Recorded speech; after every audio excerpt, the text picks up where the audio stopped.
할 거면 하고 안 할 거면 그냥 나가. 영어 공부는 좀 허세끼가 좀 있는 친구들이 영어를 좋아해요. 사교육이 그런 현상을 조장하고 있다고 생각합니다. 왜 이렇게 선행을 좋아할까 하는 생각이 많이 드는데요.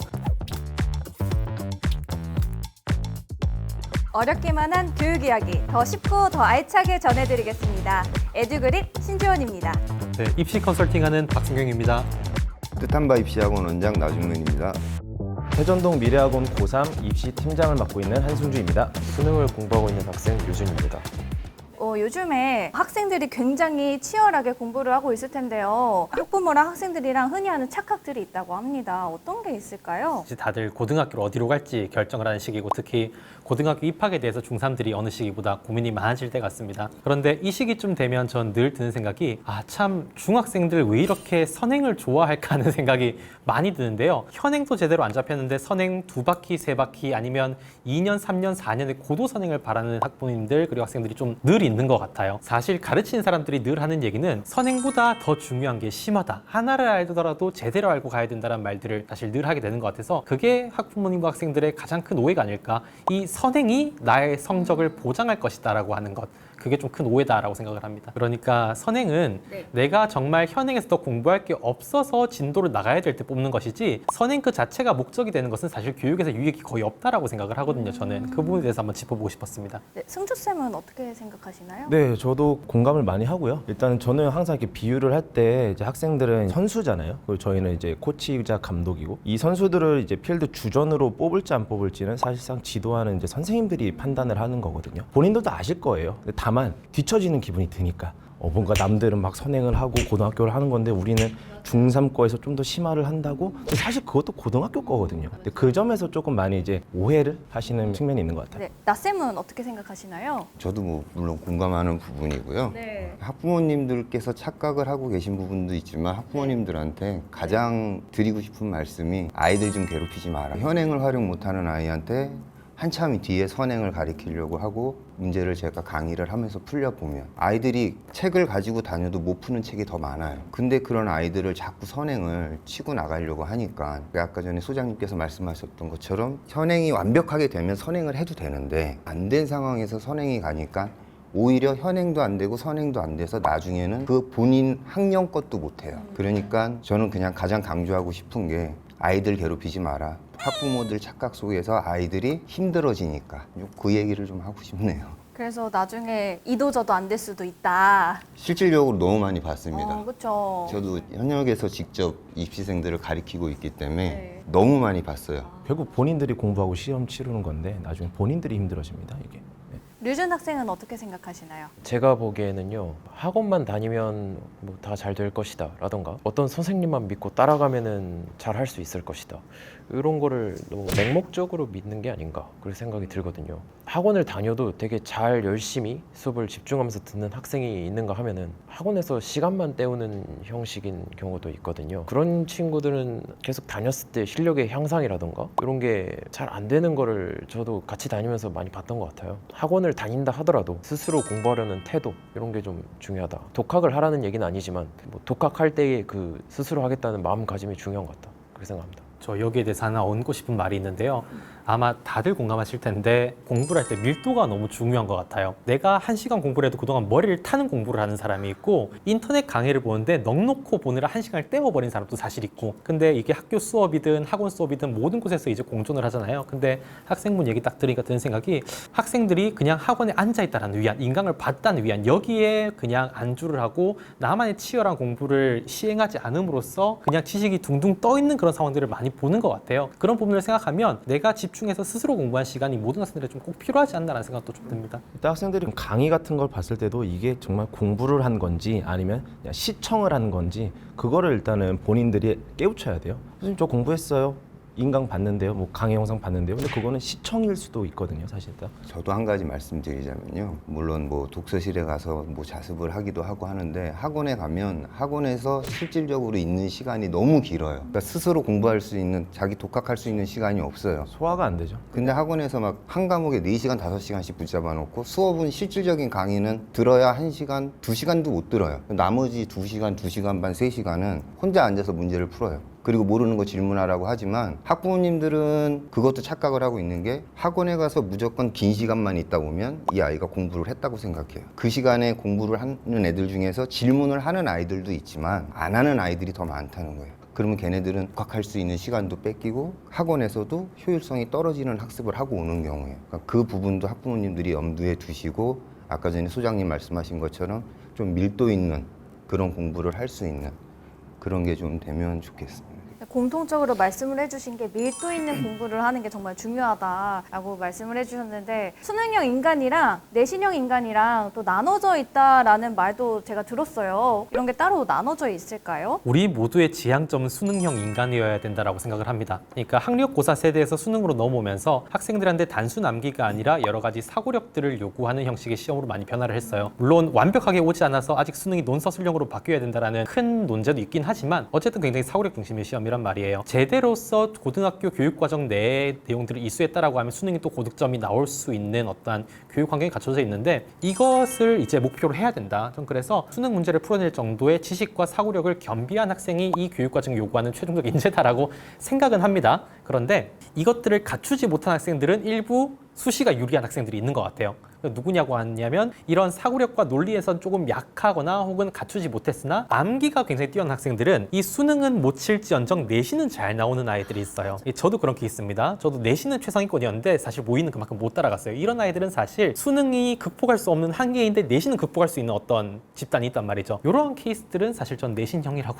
생각을 좀 하는 편입니다. 저도 수능 위주가 맞다고 보거든요. 그래서 아이들을 강의를 하고 학습을 할 때도 정시 위주로 학습을 시켜요. 그리고 시험 때만 학교 내신 시험 때만 내신을 시키는데 저는 그렇게 강의를 하는 이유 중에 하나가 상위권 아이들은 수시로도 갈 수 있어요. 근데 중상위권, 중위권, 중하위권 애들은 나중에 고3이 됐을 때 수시 성적이 안 되면 정시나 종합전형 준비를 해야 되는데 고3 가서 정시 준비가 안 되거든요. 그러니까 얘네들은 정시를 못 봐요. 학과나 학교를 선택해서 가는 게 아니라 등 떠밀려 가는 상황이 생겨버리죠. 그런 부분에서 이제 좀 문제가 생기는 거고 저도 마찬가지로 수능 위주로의 학습이 이루어져야 된다고 봐요. 제가 지금 영어를 담당하고 있거든요. 수능을 보면은 주제를 찾거나 이제 주로 이제 요지를 찾는 거잖아요. 맥락이 되게 중요하거든요. 확실히 수능 위주로 공부한 학생들이 내신도 잘할 수밖에 없어요. 왜냐하면 고등학교 그 내신의 유형 자체가 객관식 같은 경우 결국 다 모의고사 유형이거든요. 그렇기 때문에 기본적으로 글을 읽고 답을 고르는 센스들이 많이 축적이 된 친구들 같은 경우는 내신 공부 어느 정도만 해도 답 고를 수 있거든요. 근데 내신 공부만 계속 하면은요 결국은 답 고르는 그 센스가 떨어져요. 그러다 보니까 결국 여기에 묶여버리고 나중에 정시 준비할 때도 안 되는 거죠. 저는 다 말씀하신 것처럼 수능형을 조금 어느 정도 비중을 주고 그 다음에 내신이 조금 서포트로 들어가는 게 좋지 않을까 싶습니다. 유진 학생도 그렇게 생각하시나요? 선생님들 말씀에도 어느 정도 일리가 있고 동의를 어느 정도 하는 부분이 있지만요. 수능형 인간이나 내신형 인간이라고 부르는 것 자체가 좀 문제가 있지 않나 그런 문제의식이 좀 있어요. 왜 그렇게 생각하나요? 그러니까 예를 들어서 어떤 학생이 또는 뭐 어떤 선생이 어떤 학생한테 너는 내신형 인간이야, 너는 수능형 인간이야 이렇게 규정을 짓는 거는 그 학생의 어떤 그 구체적인 자질이라던가 이런 것들을 좀 무시하는 그런 말이 될 수도 있지 않을까. 자기가 수능을 잘할 수 있는 가능성이 있음에도 불구하고 자기 자신을 내신형 인간이라고 계속 규정 짓고 그렇게 공부를 해나가면 그 가능성을 잃어버리는 게 아닌가 그런 생각을 합니다. 제가 이 타이밍에서 저도 한번 좀 생각을 얘기해 보면 저는 이제 개인적으로 중학교 학습의 누수가 아주 심각한 학생이었습니다. 개인적으로 중학교를 자퇴하고 나서 공부를 하나도 안 했기 때문에 고등학교 들어갔을 때 노베이스에 가까웠어요. 그런데 이제 저는 거기에서 딱 전략을 세웠습니다.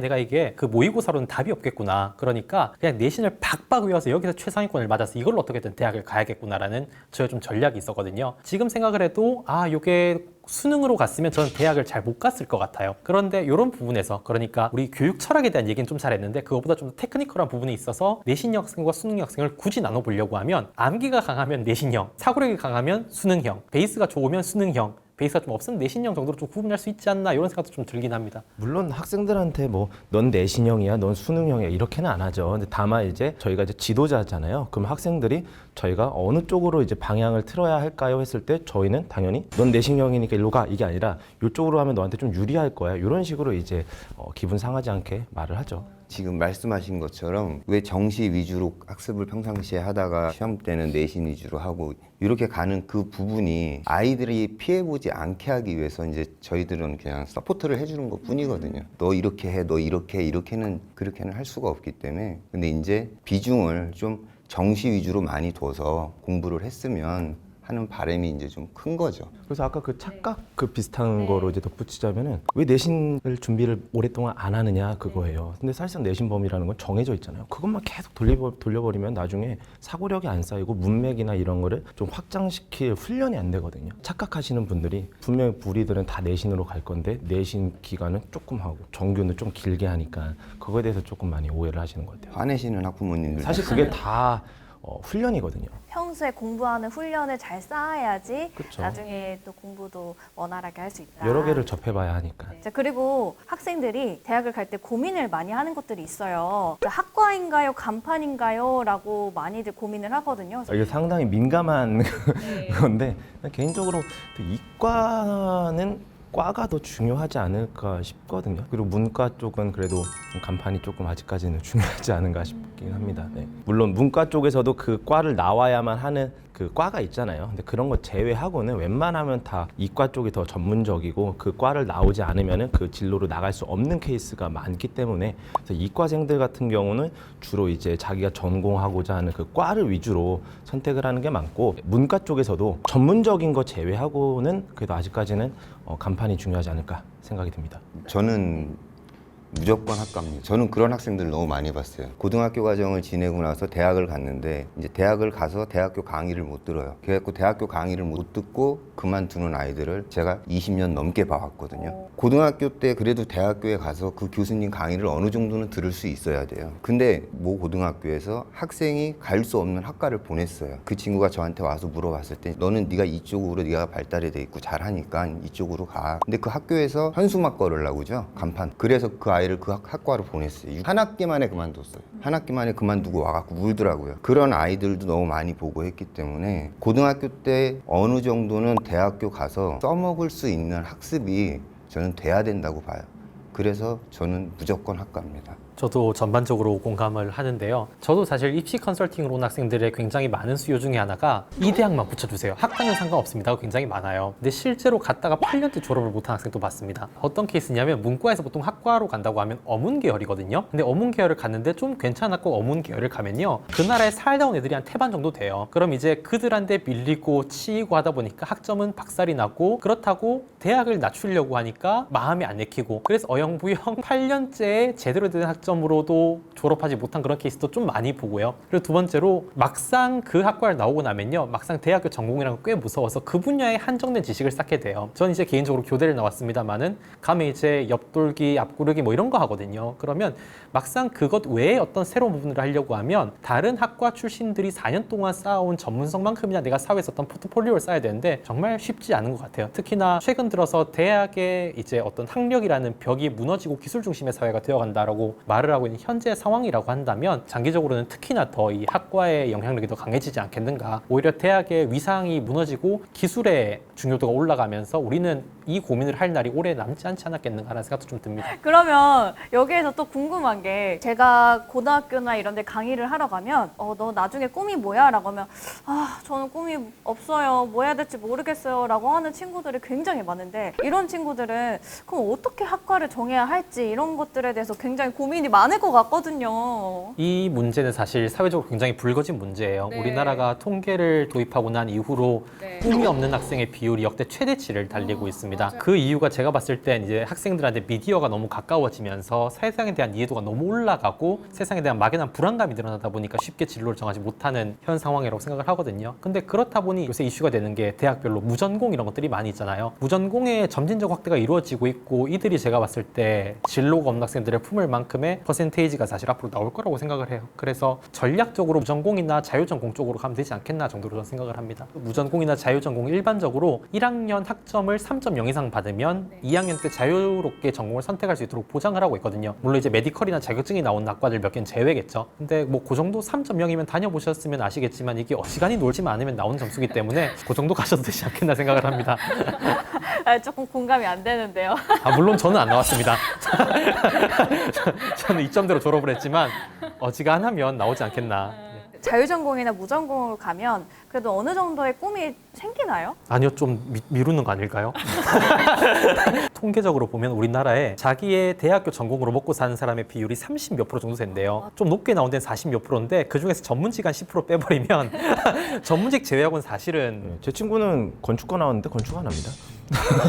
네, 그런 것처럼 결국은 그쪽 전공했지만은 바뀌잖아요. 생각도 바뀌고 길도 바뀌기 때문에. 네. 사회에 나오면 또 생각이 바뀌기 때문에 그래서 여기에서 또 한편으로는 학과를 선택하는 게 맞나, 내가 더 좋은 대학을 갈 수 있는데 라는 생각을 또 많은 친구들이 할 것 같아요. 그래서 저는 아까 말씀드린 대로 이제 문과 친구들은 딱 애매하잖아요. 뭐 경영학과를 간다고 해서 너가 뭐 어디 회사 경영을 한 바로 그게 보장되는 것도 아니고 그쪽으로 취직이 되는 것도 아니기 때문에 그래서 일단은 가서 또 너의 삶이 바뀔 것이니 이왕이면은 좋은 데 가서 대학교 생활, 성인 생활 해보면서 너의 진로가 잡히지 않느냐.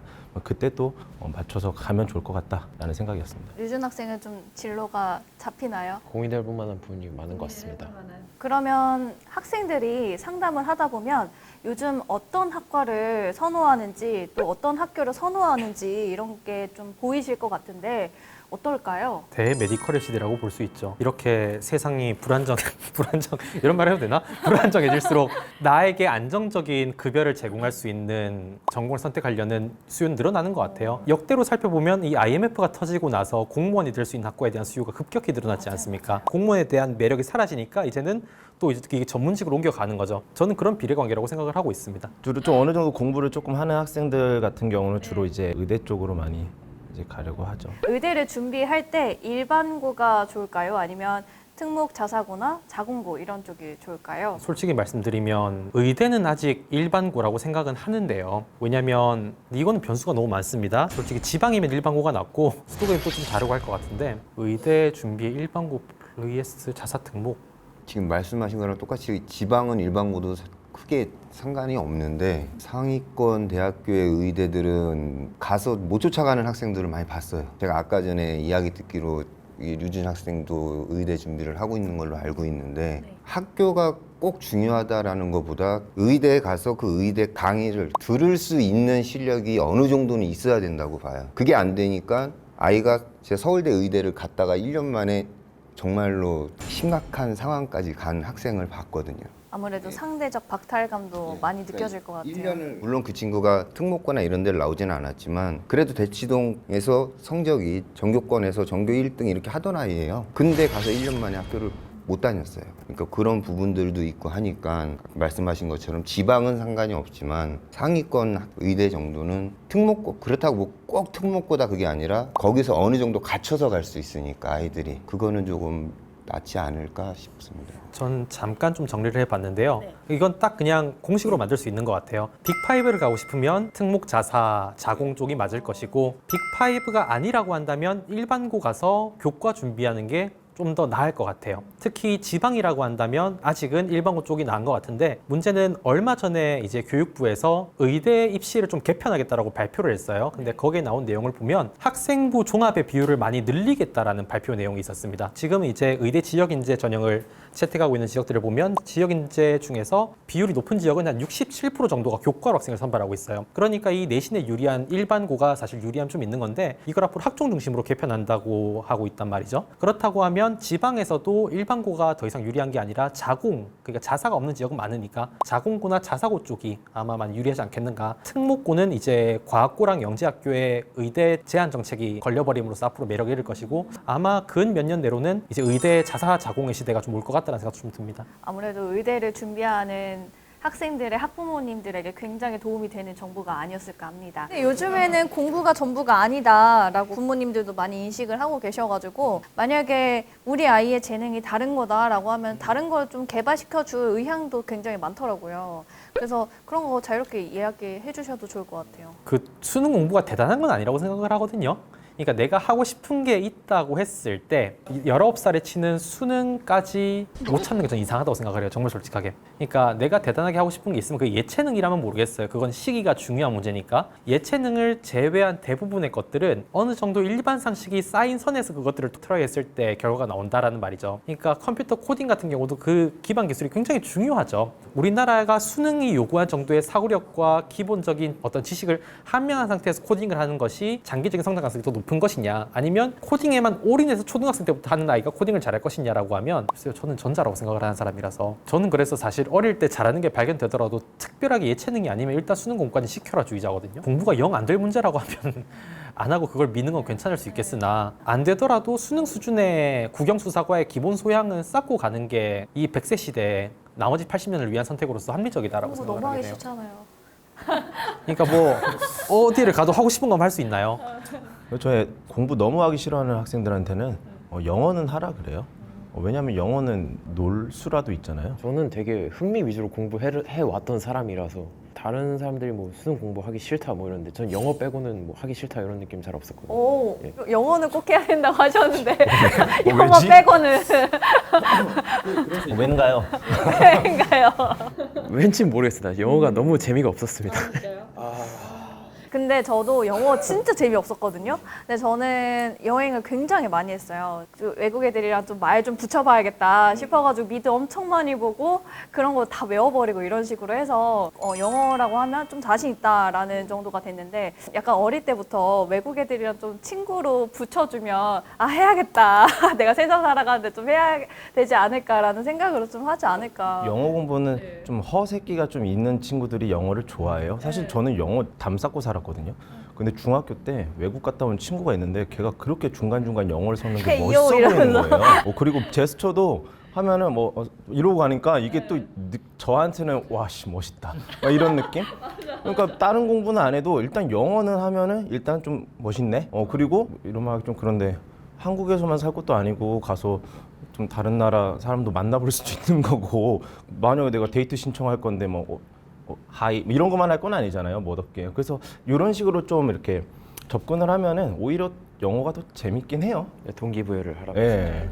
그러면은 다른 과목들은 또 어떻게 동기부여를 해야 될까요? 그래서 이제 교육학에서 자꾸 나오는 게 내재적 동기 얘기를 계속 하잖아요. 그러니까 나의 자존감, 아까 말씀하셨던 어떤 프라이드 이런 부분들을 계속해서 건드려서 그런 부분들이 자극되어서 공부를 한 아이로 만드는 게 이제 많은 초등 어머님들의 니즈인 것 같아요. 우리 아이가 내재적 동기가 충만해서 모든 것들을 열심히 하고 싶어하고 심지어 잘하고 뭐 그런 애로 키워내는 것들인데, 이 굉장히 특이한 케이스로 중학생 때 동기가 딱 잡혀버린 거지만 일반적으로는 사실 초등 시기에 그런 것들이 많이 잡혀가는 것 같아요. 그래서 뭐 부모님들께서 가정 속에서 그런 동기가 자리 잡힐 수 있도록 수많은 경험을 시켜주고, 그리고 계속 칭찬해주고, 또 칭찬할 때도 뭐다 결과가 아닌 과정을 칭찬해주고, 이런 것들이 이제 쌓이고 쌓이면 그런 아이로 클 수 있는 건데 쉽지가 않죠.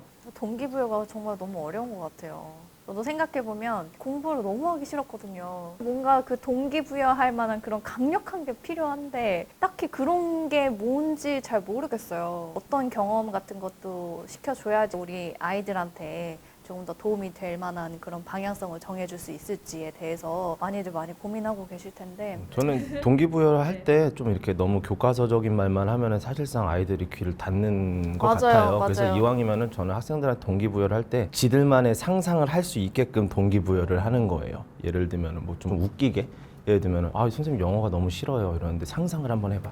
야, 네가 만약에 여자친구랑 데이트를 하는데 오빠 저거 영어로 어떻게 하는 거야? 딱 했을 때 영어로 탁 하면은 와 얼마나 멋있어. 상상해봐. 이런 식으로 학생들한테 좀 동기부여를 상상을 하게끔 이렇게 많이 해요. 이랬을 때 미래에 어떨까 이렇게 상상하는 모습. 그러면 확실히 조금 더 동기부여가 더 많이 먹히는 것 같아요. 맞아. 그러면 대학교 과잠을 입었을 너를 그쵸. 그것도 상상해라 많이 이런 하죠. 것처럼. 내재적 동기를 주는 방식 중에 가장 강력한 거는 직접 보여주는 것인 건 맞아요. 근데 그 부분 또 돈이 한참 드는 건 맞고, 그렇다 보니까 이제 최근 들어서 많이 나오는 방식들은 말씀하셨듯이 뭔가 상상의 방식, 아니면 책을 읽고 토론하는 방식, 디지털 미디어를 이용하는 방식 등등이 있는 건데, 이거는 정말 냉정하게 말을 하면 돈으로 덮을 수가 없다라고 하면 부모님이 방법론적인 많은 연구를 해서 가정 내에서 시행을 해야 되는데 그 또한 쉽지 않다는 건 사실 인정을 하지만, 직접 시켜줄 수 없다면 그런 것들을 노력은 해야 된다는 건 아프지만 사실이라고 생각을 생각을 해요. 그러면 공부 잘하는 애들은 어떤 특징을 가지고 있는지, 아니면 공부 좀 못하는 친구들은 어떤 특징을 가지고 있는지 궁금해요. 수업을 해보셨을 테니까 이런 특징들이 바로바로 보이셨을 것 같은데 어떠셨나요? 저는 확실히 요즘 들어 더 확신이 드는 거는 필기예요. 그리고 채점, 그리고 피드백 정리. 예를 들면 공부 못하는 애들은 진짜 그 연필 뭉툭한 거 가지고 필기를 해요. 그리고 틀리잖아요. 그럼 채점을 하면 또 그 색으로 또 채점을 해요. 꼭 필기를 잘한다고 해서 지금 현재 애가 공부를 잘하는 건 아니거든요. 근데 이게 필기를 하고 정리를 하고 피드백을 하고 이런 걸 정리하는 애들이 보면은 가능성이 보이죠. 아, 이쪽으로 가겠구나. 근데 이제 필기를 너무 이상하게 하는 애들이 있어요. 특히 중학교 남학생들. 얘는 보면은 막 필기를 막 같은 색으로 하고 이거 나중에 봤을 때 이게 무슨 필기야? 다시 보지 않을 필기를 하는 거죠. 그래서 저는 지금 주로 이제 교육을 할 때 이 필기 교육을 정말 많이 해요. 특히 이제 중학생들 같은 경우. 물론은 너무 필기에만 몰두하는 친구들이 있어요. 성적은 막 안 나오는데 너무 필기를 너무 이쁘게 해. 그거는 조금 이제 별표 많이 치고. 좀 제재가 가야 하긴 하는데 그래도 그 극단적인 거를 제외하면은 그래도 이왕이면은 필기가 정말 중요하다고 저는 생각을 합니다. 필기 교육은 또 어떻게 시키나요? 삼색 볼펜, 그다음에 형광펜. 똑같은 펜으로 똑같은 필기, 똑같은 채점 절대 하지 말라 그래요. 근데 필기도 오답 필기를 하잖아요. 그럼 이왕이면 전 파랑 색깔로. 그리고 하다 보면은 저는 이 생각이 들어요. 저도 대학교 수업을 들을 때 되게 많이 졸았거든요. 근데 확실히 필기를 하면은 좀 덜 졸긴 해요. 그리고 필기를 하면서 좀 욕심도 없지 않아 생기는 것 같아요. 자기가 이만큼 선생님 수업을 들으면서 막 필기를 했네? 그러면 이번 시험 조금 이 과목만큼은 해볼만 하겠다? 살짝 그런 느낌이 확실히 들거든요. 그래서 그것도 어떻게 보면 동기부여 하나가 될 수도 있지 않을까 생각이 듭니다. 저는 좀 잘하는 아이들의 특징을 살펴보면 머리에 부하를 걸 줄 알아요. 우리가 이제 근육 운동을 할 때 운동하는 부위를 느끼면서 하라고 하잖아요. 그랬을 때 이제 운동이 제대로 된다고.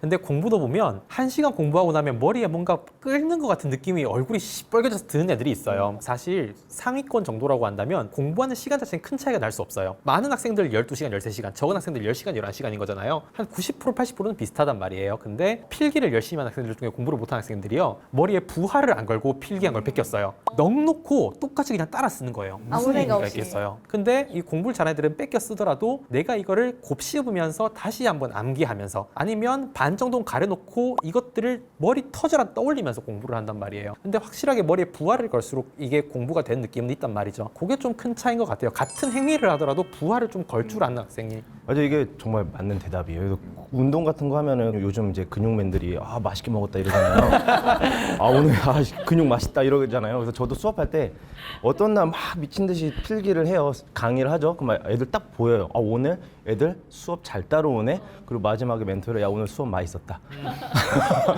이게 되게 중요한 것 같아요. 그러면은 좀 독특한 학생들도 좀 있었나요? 저는 아이들 필기 공부시키는 방식이 승주쌤하고는 조금 다른 게 저도 항상 판서가 제일 중요하다고 생각을 하기 때문에 판서 위주로 수업을 하는데 저는 수업 시간 중에 필기를 못하게 해요. 칠판만 쳐다보게 하고 그러면 아까 전에 말씀하신 것처럼 좋을 수도 있고 그래서 국물 있는 것만 안 먹으면 껌을 씹든 과자를 먹든 음료수를 먹든 먹으면서 들으라 그래요. 과자도 괜찮아요? 예, 냄새만 안 풍기면 되니까 다른 학생한테. 과자 냄새 나잖아요. 아니요, 안 나던데. 그 정도는 괜찮습니다. 그러니까 어디서 뭐 라면이나 국밥 이런 것만 안 들고 들어오는데. 그리고 이제 저 같은 친구도 이제 판서하면서 이제 모션을 좀 많이 취하는데 그리고 난 다음에 휴대폰으로 사진을 찍으라 그래요. 칠판을. 그럼 그 찍은 자료를 가지고 집에 가서 그대로 판서를 옮겨 적어요. 그럼 옮겨 적으면서 아까 수업 들었던 내용을 다시 한번 상기시키라는 거거든요. 중간에 뭐 이해 안 가는 부분이 있다.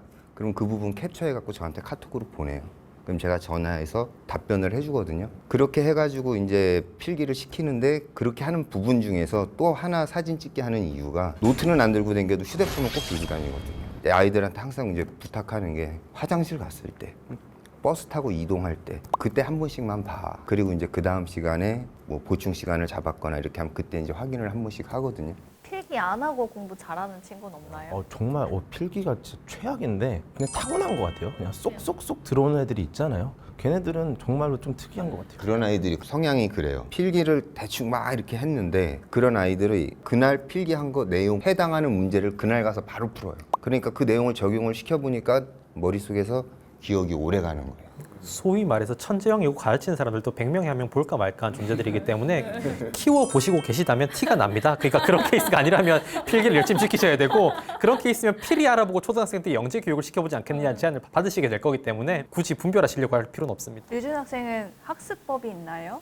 선생님들 말씀을 들어보니까요. 배운 교과 개념을 이해하고 그거를 문제에 적용시키는, 그러니까 이해 영역에서의 학습을 위주로 말씀을 하시는 것 같아서 좀 그 다른 얘기를 해보면 문제 해결 영역이라든가 추론 영역이라든가 이런 것들을 학습하는 입장에 있어서 단순하게 그 배운 교과 개념을 적용하는 거를 넘어서 문제의 핵심적인 원리를 발견하고 추론하는 그런 훈련도 되어야 진짜 최상위권이 된다. 뭐 저는 그렇게 생각을 하거든요. 추론 과정과 문제 해결 능력을 길러주지 않으면 만점은 꿈 같은 이야기다. 전 여기 너무 동의하는 게, 저는 학습을 좀 갈라 생각해요. 내신 학습은 적게 틀린 학습이라고 생각해요. 시험 범위가 워낙 좁으니까 다 외우면 다 맞출 수 있어요. 그러니까 적게 틀리는 게 핵심이에요. 근데 수능 같은 경우는 말 그대로 사고력 시험이다 보니까 적게 틀리는 시험을 공부를 할 수 없어요. 시험 범위를 다 외우는 게 불가능하거든요. 한 80% 공부해놓고 나머지 20% 예상할 수 없는 영역은 나의 추론 능력을 통해서 추론을 해서 맞춰야 되는 거죠. 근데 아까 말씀한 요 구간을 넘어서야만 사실 최상위권이 되고 유준 학생처럼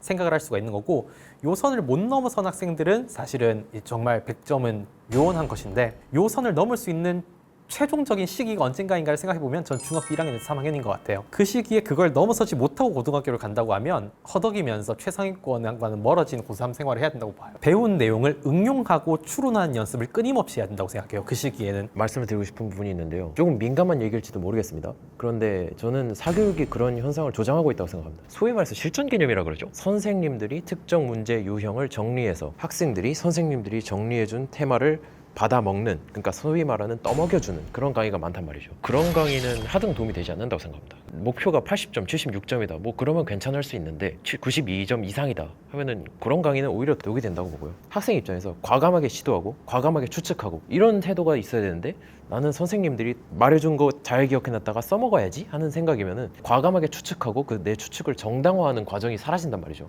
그런 훈련을 시켜줘야 되는데 지금 사교육이 그거를 오히려 반대 방향으로 역행을 함으로써 오히려 공부를 힘들게 만들고 있다. 저렇게 생각합니다. 학생의 방식은 92점에서 100점까지 가는 데 굉장히 유용한 방식인데, 사교육의 방식은 50점에서 80점 가는 데 굉장히 유익한 방식이에요. 세상에는 92점부터 100점을 가야 되는 학생보다 50점에서 80점을 가야 되는 학생이 훨씬 많아요. 제가 이 말을 그렇다 보니 이제 우리는 92에서 100을 올리는 교육을 하면 아마 굶어 죽게 될 것이나 이 생업의 영위를 위해서 이제 그렇게 하는 것이고, 다만 그런 철학을 가지신 분들이 소수 있기는 하죠. 그 사교육이라는 게 소수를 배출해내기도 하지만은 그래도 다수가 더 많잖아요. 오히려 정말 그 류준 학생처럼 그 단계가 필요한 학생이면, 예를 들면 그런 거 있잖아. 무협지 같은 거 보면 내가 사부야. 그러면은 너는 하산하거라. 뭐 이런 느낌? 그런 것도 이제 분별할 줄 아는 선생님이 필요한 것 같아요. 선생님의 어떤 재량이 아닐까. 이 진실을 이제 자사고는 알고 있는 거예요. 자사고의 모든 선발 전형의 이름이 자기주도 전형이에요. 그러니까 최상위권, 오히려 그 영역에 입문을 한 학생들은 이제 자기 주도를 통해서 그 학습을 만들어 나가야 되는 것이고, 교육자들도 그렇게 생각을 하고 있는 것 같고, 그럼 이제 사교육은 자사고를 가기 이전에 그 단계 아이들, 혹은 우리나라가 이제 영재 교육의 대상자가 1.4%쯤 되거든요.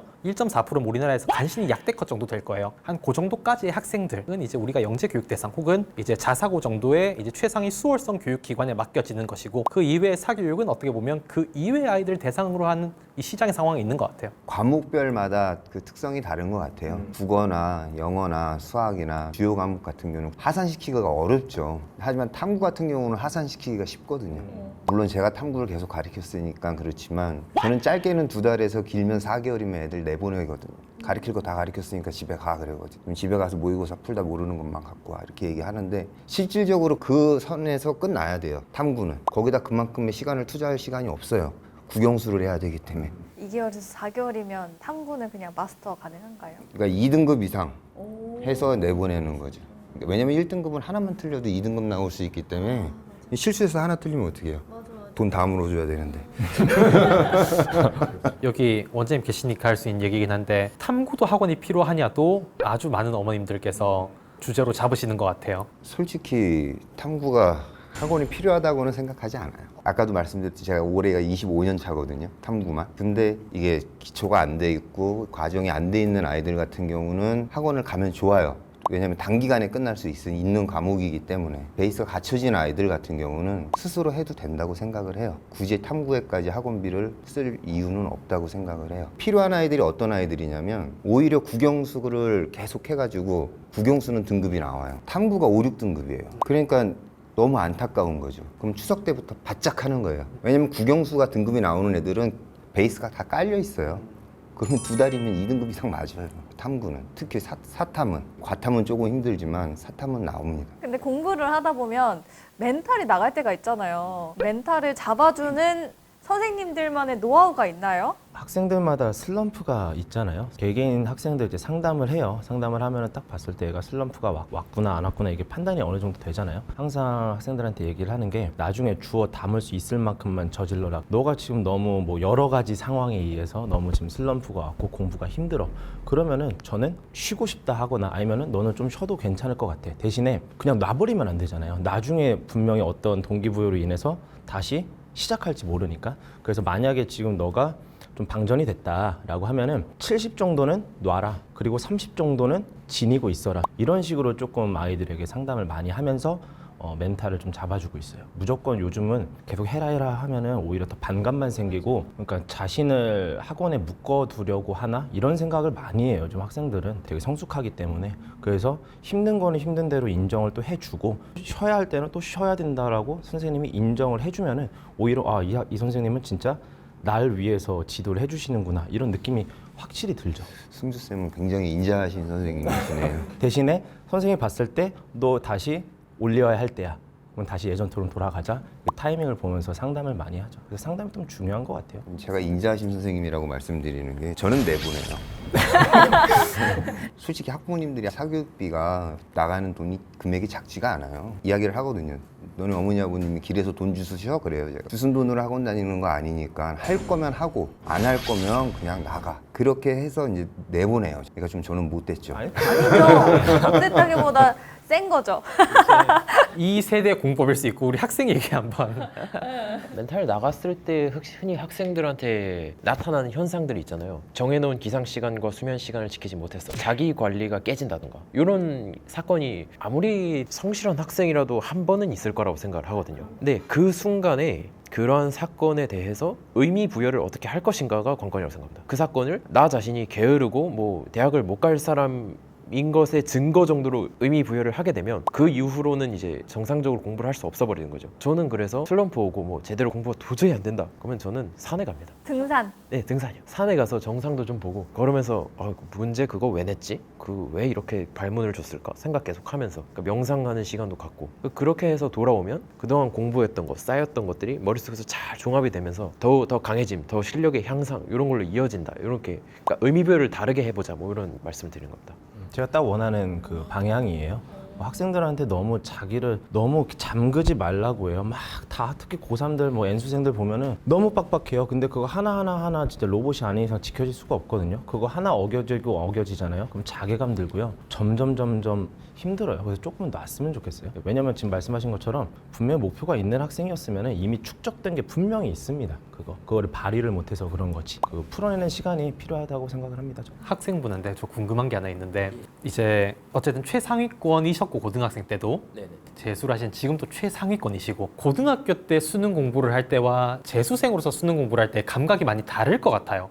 점수를 오르는 그 수준도 많이 다를 것 같고 근데 지금 이 시기쯤 되면 내가 재수를 하겠구나 확신에 차는 아이들이 꽤 있어요. 제가 지도한 아이들 중에서도 이번에 수시 한 장도 안 쓰고 선생님도 정시도 안 쓸 거예요. 어차피 저 1년 더 할 거니까요 라고 하는 학생들이 꽤 많아요. 특히 이제 강남 쪽에는 한 학급이 통째로 재수학원에 같이 들어가는 케이스도 좀 있어요. 이제 그렇기 때문에 그 아이들은 대부분 상위권이긴 하거든요.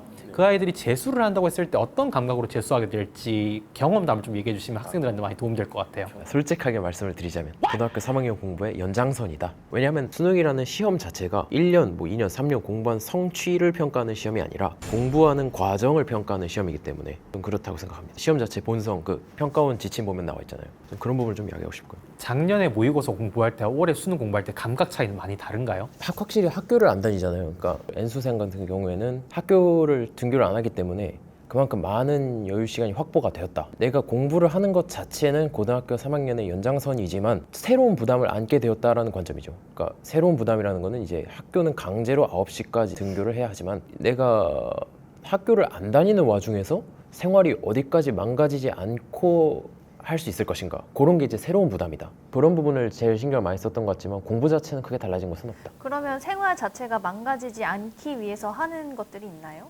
아침에 헬스장 가기, 아침에 매일매일 30분씩 운동하기, 7시쯤에 일어나서 8시쯤까지는 헬스장 들어가고 10분 정도 샤워하고 뭐 단백질 파우더 뭐 이런 거 좀 먹고 해서 한 9시쯤 공부 시작하는 그런 계획이죠. 아침도 따로 집에서 준비를 해서 뭐 바나나라던가 뭐 그거 간단하게. 간단한 거. 진짜 답답하면 한 번 더 나가서 공원 산책하고. 공부 시간대는 주로 언제로 잡았어요? 뭐 이렇게 뭐 오전 시간이라든가 낮이는가 아니면 일부러 새벽에 하는 친구들도 있잖아요. 막 그때가 더 집중이 잘 된다거나. 제 자신이 아침에 공부 효율이 그렇게 높은지는 잘 모르겠더라고요. 진짜 아침에 잘 되는 학생도 있을 건데 그게 절대적인 진리가 아니라는 사실은 학생들이 좀 알았으면 좋겠어요. 자신이 저녁에 공부가 잘 되는 사람인데 남들 다 아침에 잘 된대 하니까 그래 나도 아침에 공부 효율을 왜 안 높아지는 거지 자책할 필요는 없다는 거죠. 저녁에 잘하면 저녁에 하면 되죠. 그러면 저녁에 열심히 하면 되죠. 예. 저는 N수생들 보면은 어쨌든 간에 비교가 또 안 될 수는 없거든요. 똑같이 학교라는 단체에 다녔는데 누구는 이제 20살이 되죠. 한 3월, 4월까지는 또